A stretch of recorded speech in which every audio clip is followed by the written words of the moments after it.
The year is 2126. Formally, Russia still exists as a single state with borders, a constitution, and political institutions. On paper, it remains one of the largest countries on Earth. In reality, it functions as a system driven more by inertia than by purpose. Future historians describe this condition as a long post-war equilibrium. It does not begin immediately after a conflict, but decades later, when the consequences of the war with Ukraine stop being discussed as events and become part of everyday background reality. The political legacy of the war. The war with Ukraine did not destroy the Russian state overnight. Instead, it changed how the state behaved. After the war, political decision-making shifted away from long-term strategy towards short-term survival. The main goal of governance became not development, but the prevention of change. Politics turned into risk management, demographic risks, social risks, informational risks. Every reform was evaluated not by how effective it could be, but by how controllable it was. Political scientists of the 22nd century often point to this period as the moment when the idea of the future disappeared as a public project. It was replaced by the idea of an endless present, a system focused on making sure that things do not get worse. Institutions, structure without substance. By 2126, Russia still has parliaments, courts, and electoral procedures. However, their role is mostly symbolic. These institutions exist, but they no longer function as channels for public influence. This is not a classic dictatorship and not a totalitarian regime. It is a system with very low feedback. Decisions are made by a narrow administrative elite whose main concern is maintaining internal balance, not responding to public demand. Political participation is low, not because people are afraid, but because most no longer believe participation leads to results. Surveys conducted by future sociologists show that many citizens see politics the same way they see the weather, something that cannot be changed, only endured. Regionalization and quiet fragmentation.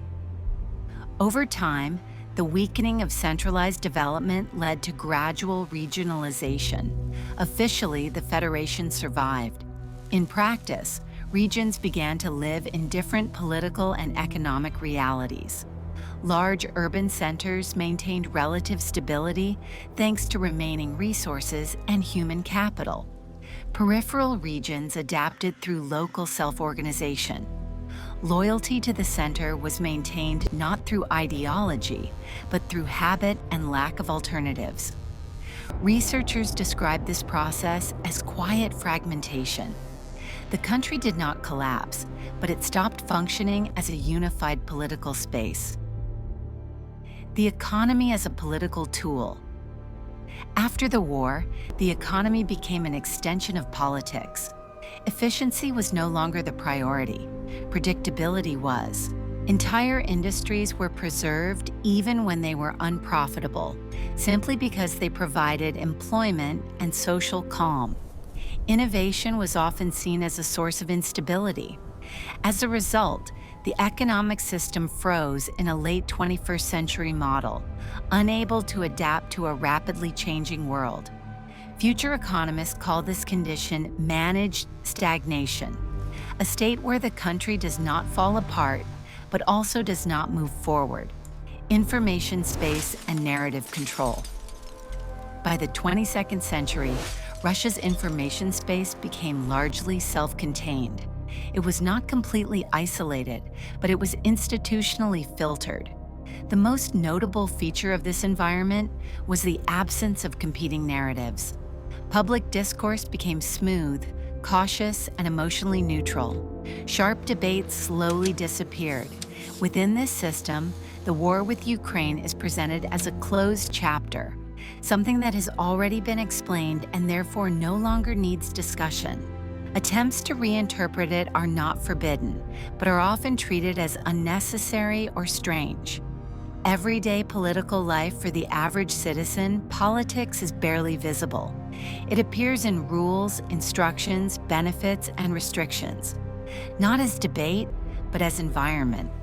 People learn to live without political expectations. They do not hope for major improvements, but they also do not expect dramatic decline. This is a society of adaptation rather than participation. Daily life is focused on small, local systems, families, neighborhoods, professional circles. The idea that national politics could change personal life feels distant and abstract. Russia and the world, loss of subjectivity. In global politics, Russia of the 22nd century is no longer an active agenda setter. It participates in international formats, but rarely initiates them. After the war with Ukraine, the country never fully returned as a strategic actor. Instead, it became an object of consideration, a territory, a factor, a variable, but not a source of direction. The world is not hostile to Russia. It is largely indifferent. And this indifference became one of the most significant outcomes of the post-war era. The disappearance of the future debate. Perhaps the most important consequence of the war was not military or economic, but cultural and political. Public discussion about the future gradually disappeared. In the early decades after the conflict, debates still existed. Experts, journalists, and academics tried to analyze long-term scenarios. However, over time, these discussions lost their audience, not because they were banned, but because they stopped influencing reality. The political system learned how to survive without dialogue. Long-term planning was replaced by short planning cycles. Decisions were made to stabilize the present moment, not to design the next generation. Society, in turn, adapted. People stopped asking where the country was going and focused instead on how to live within existing limits. The future became something personal rather than collective, a concern of families, not of nations. Researchers describe this as the loss of future-oriented imagination. When a society no longer believes it can shape tomorrow, it stops talking about it altogether. Education and knowledge transmission. Education in Russia by the 22nd century still exists, but its purpose has shifted. Schools and universities focus less on innovation and more on continuity. The main task is to transfer existing knowledge, not to challenge it. Critical thinking is not suppressed, but it is rarely rewarded. Students are trained to adapt to systems rather than transform them. As a result, intellectual energy is directed toward maintaining stability instead of creating alternatives. This does not produce ignorance. It produces caution, a society that knows a lot about the past, but very little about how to imagine a different future. Conclusion: a scenario, not a verdict. This text is not an accusation and not a prediction. It is a logical scenario built on observed trends.